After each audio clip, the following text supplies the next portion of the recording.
Hello, commercial real estate agents across the country. Many of you that are receiving this already know us. I'm Ryan Hartsell with Oxford Partners. My partner, Chase McAteer, is joining me. Many of you probably don't know us. So we wanted to introduce ourselves and introduce this new concept or idea that we have. Wanted to create a newsletter every couple months that we could send out to our network of SIOR, independent agents, our network of 100% tenant reps, and hopefully a growing list of independently held brokerage companies across the country. And rather than share what I would view as boring stats on absorption rates, rental rates, and vacancy, wanted to share a little bit about what our firm has done to grow our operation and to scale and to save time and to drive revenue. We figured that would be a valuable resource to share with all of our counterparts in other markets and probably some counterparts in our current market. We're in Houston, Texas. Chase and I just got back from the SIOR conference a few weeks ago. We made a presentation on scaling your brokerage company. A big part of that resonated was using admins and virtual assistants with SOPs to help you do that to save time. So we figured this would be a good inaugural topic for this concept. So we'll just go ahead and dive in. And again, my partner, Chase McAteer with Oxford Partners, him and I have done a lot over the last few years to really scale our operation and grow. So a lot of our bullet points are going to be in that email, so we don't want to necessarily get into the details of that. I do have a favorite book for anyone that wants to get in the right mindset of utilizing other people, particularly executive assistants or virtual assistants, to carry your load, and that would be Buy Back Your Time. I'll spare you all the details. I think it's the best book ever. It's really written to business owners and entrepreneurs, but it's super applicable to commercial real estate agents because we don't own our firms. We're operating our own business inside of our brokerage company. I think absolutely every word, every chapter of that book is relevant and does a good job of getting you in the mindset, helping you understand what you can actually afford. The truth is, if you're only making $50,000, $60,000, $70,000 a year in the business, you can afford a virtual assistant at least, and then gives you some tools and guidance and frameworks around actually hiring those VAs. Chase and I have been using remote virtual assistants for many years. We also have in-person transaction coordinators as well. So we'll just kind of dive in. So I'll start running my mouth, kind of pass it over to Chase. You want to talk a little bit maybe about kind of your journey or how you've worked with virtual assistants in the past? Yeah, well, so as a firm, I know that we've sort of stumbled upon the right resources bit by bit as we've realized, okay, there's the task here that we think somebody could do, a third party. Let's go find somebody who can do it, who's good at it. And obviously it takes time to find the right person. I think that's, if you're doing a remote person, you must expect that you're going to want these SOPs in place to be able to train some up quickly, because you may need to cycle through a few before you find the right fit. And then once you find that right fit, you want to keep them, right? And so we have somebody who does, lease abstracting or redlining or those types of like legal document reviews and summarizations for us. And they're really good. And we use them and they're our go-to. And we have someone who does data analysis and scraping and that sort of thing. And they've been with us for a long number of years. And so personally, I also found somebody remote based, Philippines based person to help with my book of business personally. And it's just been a lot of expanding. What can this person do? What can I train them up on? Building up that list of things that I can rely on them for and just free up my time. So it's a constant evolution. And I would say, just made me think of this, our evolution. Years ago, I read The 4-Hour Workweek by Tim Ferriss. It pissed me off because the first chapter is about don't be in the service business. I'm like, dang it. But that kind of started my journey of using virtual assistants a long time ago. Yeah. And I think actually, my experience was you can do it on your own. It's cheaper. Maybe that's right to play around with it to get your feet wet. But you have to process more virtual assistants when you're figuring it out on your own than when you use agencies to find talent who focus more on, personality fit, intelligence fit, background. Then the turnover is quite less. And have you experienced it? Because as you were talking, I was just thinking the last agency we used for your personal executive assistant, you were one that you replaced and the second one was great, right? So That's right. That definitely helps. You pay more through the agency, obviously, that there's a markup they're taking versus going and finding somebody on your own and paying them directly. And then the offset for that is they help with training and onboarding when you have somebody new. A lot of them will help you if you just send them a video and, hey, this is the task I want you to train them on. They'll train them. They'll create a little SOP on their end. And then if you end up having to replace them, they already have all of that backlog of knowledge to be able to transfer to somebody else. Yeah. So that's the benefit. Yeah, I mean, there's a front end and back end part. I think the front end was like making sure that you know how to find the right people. Oftentimes that's through someone else. That's critical. And then once you have them on board, having some type of system in place to where they can get trained up quickly and they know what to do. The biggest hesitation or like the skepticism that I hear from agents is, can they really do all that work, and are they really good, and can you manage it? And yes, you can. And they're actually good. And many times they're smarter than us, and many times they're more financially motivated to provide good service, because what you pay them is a lot, whether it be in person or remotely overseas. And so I know we just hired an executive assistant for DJ and Matt 3 months ago, and Melissa, our in-person transaction support person, says that she's fantastic, extremely smart. DJ and Matt are very happy with her, and she hit the ground running like immediately. So anyways, we won't go into all the details. I'm not going to read these bullet points that are in the email that we're going to send, but we do have it segmented out on finding American-based transaction support versus overseas and nearshore transaction support, and how you would find them either through a recruiter, and then maybe some of these agencies and websites where you can find them on your own or through someone else. Just a disclaimer, we've used some of these services. We haven't others. We just researched kind of the top providers that would be available. And it's literally as cheap as $6 an hour for someone remote to as expensive as, you're talking $120,000, salary plus bonus. For somebody US based with experience, a lot of heavy transaction experience for 6 figures, right? Yeah, correct. So here, let me just share my screen for a second, give you an idea of when we hire either in-person transaction coordinator or a virtual assistant remote, the training resources that we have, and then the SOPs, standard operating procedures, the shared documents between the transaction support and the agents to not only manage the workflow and help communicate the items that this transaction support person could do, but also the training. So like, how do I do that? We've tried to build a system where it doesn't matter if you have 1, 10, 20, it doesn't require 20 times the effort to train them, just a little bit incremental increase because the systems are set up. So I just did a couple quick snapshots of our Google Sheet. This is probably a less fancy looking SOP that we have. We have SOPs for every position, our agents and finance admin, every agent at Oxford, every position at Oxford Partners, we have an SOP. This is the least fancy looking one, but you still kind of get an idea of when they come on board, all of these items are hyperlinked to a training page and usually a video that explains how to do it, where to do it, the time frame, and instructions. And it's usually a combo of a training document and a video. And so it goes through onboarding sections, just is literally as basic as how we want you to ask questions and resolve your own issues, how to set up your Gmail, how to get trained on CoStar, learning the different property types. Another question that's often asked is, do they need to have commercial real estate experience in order to be good?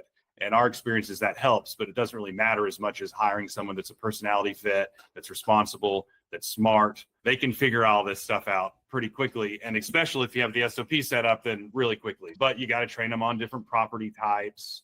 You got to train them on the marketing documents. Again, CoStar, how to set up the tours, how to build the market surveys, how to manage your email inbox and your calendar, which is great. I know, Chase, yours is in your email. Mine isn't, but mine completely controls my calendar. You don't get to set a meeting with me unless you go through my executive assistant. The amount of stress that takes off of me, that I just don't have to worry about my schedule and go back and forth and worry about, did I schedule a meeting with this prospect or partner or whatever. Melissa handles all that for me. And then you can see here as it transitions to the leasing assignments and the purchase assignments, everything's there. So when they have to do it, they can click on that training, does 90% of the job, and then fills in the other 10%. Before I move on to the next page, Chase, do you have anything else to offer on that? I think just a general comment here, because one thing we hear from people, you mentioned earlier, is, can they really do these things? And it's an obstacle for somebody even trying to do this because they don't think they're going to fully utilize the resource. And so they never start. And What I would say is, You just mentioned scheduling and how that's a big thing for you. And maybe for some others, that's going to resonate. And maybe for some people, it's something different. Like scheduling tours was always something that I just hated doing and never wanted to mess time. It's just a complete waste of time for me. And so for me, that was like number one thing, get somebody to start doing this for me. I just want to send them the properties and have them take care of it. I just want to show up and do the tour.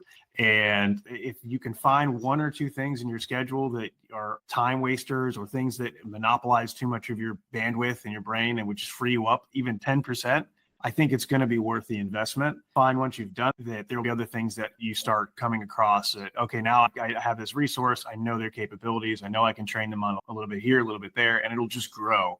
So you just really need to find one or two things to get started, and you'll get the momentum going. Yeah, bad habit of foaming at the mouth and like pushing whatever my initiative is with our agents, but the biggest time suck.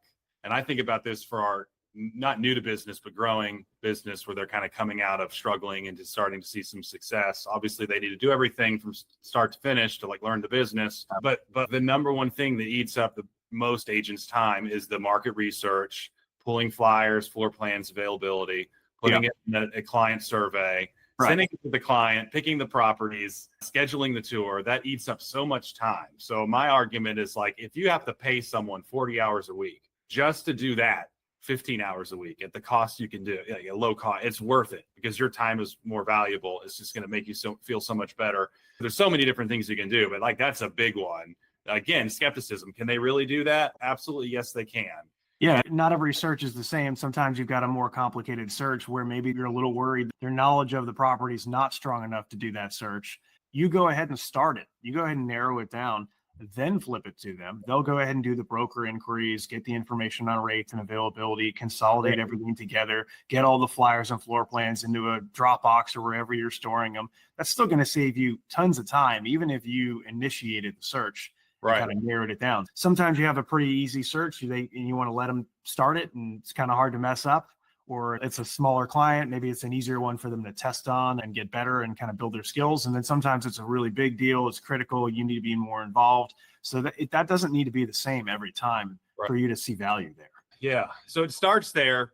And then if you're of that inclination, the best feeling is to have a client describe their need, their parameters, and then your executive assistant does everything, sends out the virtual tour, the virtual survey. You don't even look at it, right? They select 4 or 5, you don't even know. They print out and bind the tour book, and then you look at the tour book 30 minutes before the first property. You're walking out the front door looking at the binder. Where am I going? Because I don't even know. That's the best feeling, and that's where I've kind of gotten it to. And there's strategies obviously around making sure that your client's getting good service, but the stronger that your assistant gets, year to year, then the more practical that is to do that. So, So then we'll just share one more. We're broker owners. And so, we want to provide this resource to our team, but then also we want them to use it. And so this is kind of a starting document that we use, an SOP, to help not only train the executive assistant, but also train the agent that is over that executive assistant, and to like hit him in the face with like all the things that the support staff can do. And, from there it grows, but this is kind of the starting document. And obviously we redacted these deals. This is just an example of one of our agents' pipeline right now. I just, cut a portion of this. It goes down many more rows. So maybe people, if they're watching this video still, they'll pause it and kind of look at it. Everything in Peach is typically handled by the agent. It's also an organizational tool. So every week you can kind of decide, okay, what's my next step? But then in blue, that's where the executive assistant takes over. And this is a means for the agent to communicate to the transaction coordinator, okay, this is what I need for you right now or this week. And we kind of have bullet pointed here, like all the different things that we've trained up our executive assistants to do. And there's like checkbox. So they're doing all these things. They're obviously doing the surveys, they're doing the rep letters, they're generating the proposals, they're doing financial comparison analysis, they're helping us redline the leases, doing important date notifications, everything you can think. That's like a lot of the transaction stuff. And then from there, also commission agreements, sending out vendor checklist emails, quarterbacking a prepaid rent and security deposit or earnest money, submitting the invoice, filling out a deal review for internal use for our company, ordering lease abstracts, like everything you can do. And so it's kind of a checkbox, have you done it yet or not? And then also on deal status, we have here like priority from 1 to 7, right? And so that would be a way to communicate to your executive assistant, like the urgency. so they can kind of prioritize their time. So there's no match to this other than that we just made it up and provided the training. And obviously it was an investment of time. It took a while, it took a long while, but now we have it. We can just scale it, as many agents or executive assistants we can grow into. All right, so I'll turn that off here. Anything else from you, Chase? I have a couple. We can end it with a couple hacks that I have that I like to share on bringing on these people, so it takes less of your time. Have anything else to add? Not really, no. Okay. Let's do the hacks, Ryan. Okay. So fortunately, we've grown to where we have a critical mass here, and we have lots of people in the hallway. We have a pretty, friendly culture, open door policy. So even with our new to business agents and our experience, everybody walks around, kind of self-trains each other. But a hack is whether you're your team of transaction coordinators, your team of junior agents, anyone, like any group, you should set up weekly or monthly peer meetings. And those can be in person or virtual. And you don't necessarily, but if you have 5 executive assistants at your company, you should throw them at least into a virtual meeting once a month where they can hang out and just best practice share. I'm having this issue. Does anybody else have that issue? What are you doing to solve it? Right? Just get them to go. They need to get to know each other if they're going to start collaborating with each other. And then you have to have some type of mode for them to collaborate. So for us, are the recurring meetings on the calendar, no matter what happens, which then will feed into, you do the same thing. We're in Gmail, so we have Google Chat. You put them in peer chat rooms. So if you have a good onboarding recruiting process, you have a good training SOP, obviously your agent, the senior agent that's does some training, but then you just get all those people to train themselves by way of these recurring meetings and the chat rooms. And then just having a general mindset of having your existing talent wherever you can train the new talent, whether that be executive assistants or new to business agents or new finance admins or whoever it is, creating some type of environment where the old talent trains the new talent. The trick too is that the old talent has some type of incentive to do so. So we're always thinking that. But, it does a lot of work on the front end to create them. You can do small. To your point, Chase, earlier, pick out the one or few things that you want most help with, hire somebody, just do an SOP for that. And then as you go along, add things. And as you learn to delegate, you can get actually your executive assistant to do the SOP and the training and the videos and the documents. They can do it for you as they learn.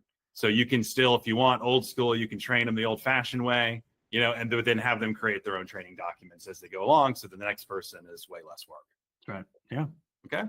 That's it. It's a good first one. I think this is going to be a good newsletter. Ryan mentioned at the top that we're going to try and keep it to a couple of topics each time we send one of these out, maybe a cool tool that we've found or some cool way to use AI or whatever we come across as we're growing and learning and discovering things. Our intent is for this to be a way to share that knowledge with others. And so we hope it's useful to people. Yeah, we have a long list. We're going to focus on one thing every 2 months. It's kind of the idea of building teams, team structures, culture, AI, data administration, different types of commission structures and incentive structure, like all kinds of things. We got a list right now, like 25 things that we could share. And so we're just going to go through that and hopefully add value to everybody on our list. Absolutely. All right. Thanks, everyone.